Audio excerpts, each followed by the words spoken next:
ಪುರುಷ ತಿಪ್ಪೇಶನ ನೂತನ ಅನ್ನ ದಾಸೋಹದ ಕಟ್ಟಡ ಉದ್ಘಾಟನೆ ಭಾಗ್ಯ. ಒಂದೇ ಬಾರಿಗೆ 1000 ಭಕ್ತರು ದಾಸೋಹ ಸೇವನೆಗೆ ಅವಕಾಶ. ಐತಿಹಾಸಿಕ ಕ್ಷೇತ್ರದ ಇತಿಹಾಸ ಪ್ರಸಿದ್ಧ ಚಳ್ಳಕೆರೆ ತಾಲೂಕಿನ ನಾಯಕನಹಟ್ಟಿ ಪಟ್ಟಣದ ಗುರು ತಿಪ್ಪೇರುದ್ರಸ್ವಾಮಿಯ ದೇವಾಲಯದಲ್ಲಿ ನಡೆಯುವ ನಿತ್ಯ ಅನ್ನ ದಾಸೋಹಕ್ಕೆ ಭಕ್ತ ಸಮೂಹವು ಅಪಾರ ಪ್ರಮಾಣದ ಅಕ್ಕಿಯನ್ನ ದೇಣಿಗೆ ನೀಡುತ್ತಿದೆ. ಭಕ್ತರು ಇಷ್ಟು ಪ್ರಮಾಣದ ಅಕ್ಕಿಯ ಬದಲಿಗೆ ಬೇಳೆಕಾಳುಗಳು, ಅಡುಗೆ ಎಣ್ಣೆ, ಬೆಲ್ಲ ಸೇರಿದಂತೆ ಇತರೆ ದಿನಸಿ ಸಾಮಗ್ರಿ ನೀಡುವತ್ತ ಆಸಕ್ತಿ ತಾಳುವ ಅಗತ್ಯವಿದೆ.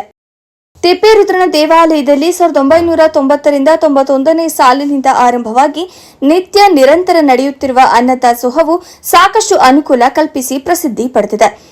ಸಾವಿರಾರು ಭಕ್ತರ, ಬಡವರ, ನಿರ್ಗತಿಕರ ಹಸಿವನ್ನು ನೀಗಿಸುವಲ್ಲಿ ಈ ಅನ್ನದಾಸೋಹ ಪ್ರಮುಖ ಪಾತ್ರ ವಹಿಸಿದೆ. ಅದರಲ್ಲೂ ಇತ್ತೀಚಿನ ದಿನಗಳಲ್ಲಿ ದೇವಸ್ಥಾನಕ್ಕೆ ಬರುವ ಭಕ್ತರ ಸಂಖ್ಯೆ ಗಣನೀಯವಾಗಿ ಹೆಚ್ಚುತ್ತಲೇ ಇದೆ. ದೇವಾಲಯಕ್ಕೆ ವರ್ಷದಲ್ಲಿ ಸರಿಸುಮಾರು 14 ರಿಂದ 16 ಲಕ್ಷ ಭಕ್ತರು ಭೇಟಿ ನೀಡುತ್ತಿದ್ದು 3 ರಿಂದ 4 ಲಕ್ಷ ಭಕ್ತರು ದಾಸೋಹದಲ್ಲಿ ಊಟ ಸೇವಿಸುತ್ತಾರೆ. ಒಂದೇ ಬಾರಿಗೆ 1000 ಭಕ್ತರು ಕುಳಿತುಕೊಂಡು ಪ್ರಸಾದ ಸೇವನೆಗೆ ನೂತನ ದಾಸೋಹದ ಕಟ್ಟಡಕ್ಕೆ ಕಾಯಕಲ್ಪ ನಡೆಯುತ್ತಿದೆ. ಕೆಲವೇ ದಿನಗಳಲ್ಲಿ ಈ ಸುಸಜ್ಜಿತ ದಾಸೋಹ ಕೊಠಡಿ ಉದ್ಘಾಟನೆ ಭಾಗ್ಯ ಕಾಣಲಿದೆ. ದಾಸೋಹ ಕಟ್ಟಡದ ಕಾಮಗಾರಿ ಸಂಪೂರ್ಣ ಮುಕ್ತಾಯಗೊಂಡಿದ್ದು ಕೆಲವೇ ದಿನಗಳಲ್ಲಿ ದಾಸೋಹ ಕಟ್ಟಡ ಲೋಕಾರ್ಪಣೆಗೊಳ್ಳಲಿದೆ.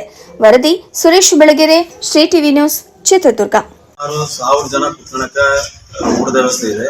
ಆಮೇಲೆ ಎಲ್ಲ ಅಡುಗೆ ಮನೆ, ಆಮೇಲೆ ಈ ಬಾತ್ರೂಮ್ಗಳು, ಅಟ್ಯಾಚ್ ಬಾತ್ರೂಮ್ಗಳು ಎಲ್ಲ ಭಕ್ತಾದಿಗಳಿಗೆ ಎಲ್ಲ ವ್ಯವಸ್ಥಿತವಾಗಿ ಈ ದಾಸೋಹದಲ್ಲಿ ಇದೆ.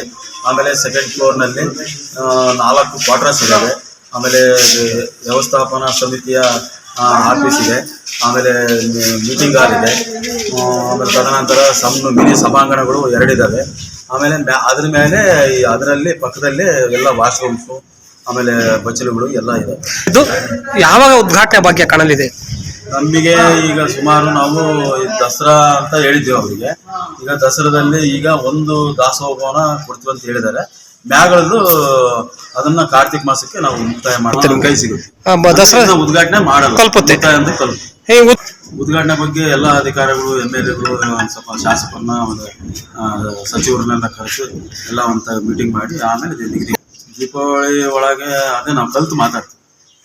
ಇವತ್ತು ಬಹಳ ದಿನಗಳದ್ದು ಇದೊಂದು ಕನಸು. ಹೌದು. ಹಂಗಾಗಿ ಕನಸು ಕೊನೆ ಹಂತ ತಲುಪಿದೆ. ಏನ್ ಅನ್ಸುತ್ತೆ ಇದು? ಭಕ್ತರಿಗೂ ಏನ್ ಅನ್ಸುತ್ತೆ, ನಿಮ್ಗೆಲ್ಲ ಏನ್ ಅನ್ಸುತ್ತೆ? ಇಲ್ಲ, ನಮ್ಗೆಲ್ಲ ಬಹಳ ಈ ದಾಸೋಹ ಬಹಳ ಚೆನ್ನಾಗಿದೆ. ಆಮೇಲೆ ವ್ಯವಸ್ಥಿತವಾಗಿಯೂ ನಾವು ಮಾಡಿದ್ದಾರೆ ಇವರು ಮಾಡೋರು. ಹಂಗಾಗಿ ನಮ್ಗೆ ಬಹಳ ತೃಪ್ತಿಯಾಗಿದೆ. ನಿರ್ಮಿತಿ ಕೇಂದ್ರದವರು ಕಾಮಗಾರಿ ಮಾಡ್ತಾ ಇದ್ದಾರೆ.